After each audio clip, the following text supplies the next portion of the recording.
क्या हुआ? मेरी कॉल क्यों अटेंड नहीं कर रहे थे आप? आप कौन?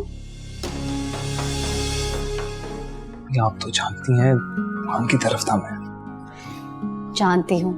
ये बताओ कैसी है ईमान? ख्याल रखते हो ना उसका? जी भाभी, ईमान बिल्कुल ठीक है और मैं उसका बहुत ख्याल रखता हूँ। आप बिल्कुल फिक्र ना करें। और आप कभी चक्कर लगाएं ना, वो अक्सर आपका जिक्र करती है। हाँ, दिल तो मेरा भी बहुत करता है, लेकिन तुम्हें तो पता है आजकल मेरी तबीयत कुछ ठीक नहीं रहती। किसी दिन कोशिश करूंगी। बस भाभी दुआ करें कि मामा पापा की अटेंशन नंबर से हट जाए। मैं बहुत अपसेट हूँ। वो तो सर पे ही सवार हो गई है जैसे। देखो हारिब, इस सिचुएशन में ऐसा तो होना ही था। अब तुमने इतना बड़ा स्टेप लिया है तो हिम्मत भी करो इस सिचुएशन को कैसे हैंडल करनी है। अब ईमान तुम्हारी बीवी है। आई नो भाभी।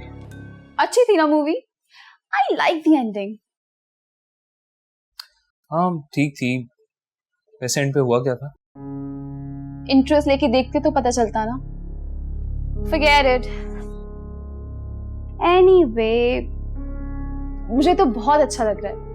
इतने अरसे बाद हम दोनों साथ हैं, है ना? हाँ अच्छा लग रहा है।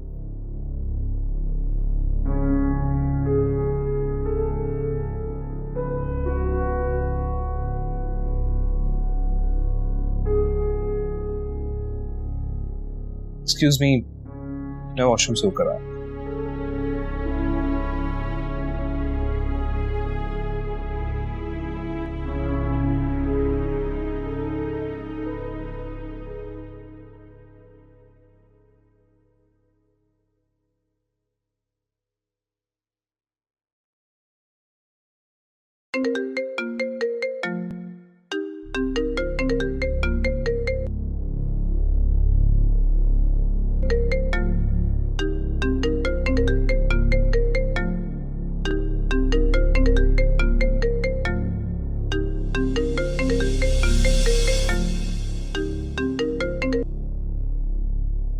हेलो हारिब, क्या हुआ? मेरी कॉल क्यों अटेंड नहीं कर रहे थे आप?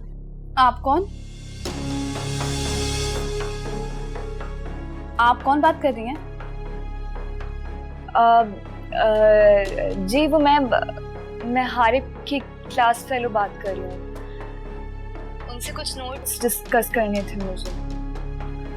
क्या मेरी हारिब से बात हो सकती है? फिलहाल तो हारिब यहाँ नहीं है, वो आता है तो बता दूंगी। वैसे आप कौन बात कर रही हैं? मैं हारिब की फैमिली फ्रेंड हूँ। मेरे मौला है कैसी रुसवाई।